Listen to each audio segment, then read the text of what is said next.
ఏరే తమ్ముడు ఇంటర్వ్యూ ఏమైంది, జాబ్ వచ్చిందా? మాట్లాడవేంట్రా? సిగ్గులేదా నీకో వేరే వాడితో పడుకోవడానికి? బావ తాగేసి తప్పు చేస్తున్నాడు అనుకున్నాను ఇన్ని రోజులు, కానీ నువ్వు తప్పు చేయడం వల్ల బావ తాగుతున్నాడని నాకు ఈరోజు తెలిసింది. నిన్ను అక్కడికి పిలవడానికి కంపరంగా ఉంది.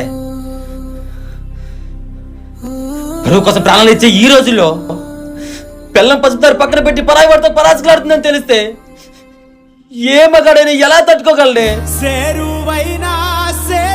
3 పూట్ల వాట్సాప్ లో తిన్నావని అడినోడు కాదే ప్రేమ అంటే, కష్టమైన నష్టమైన నీకు 3 పూట్ల తిండి పెట్టేవాడిదే ప్రేమ.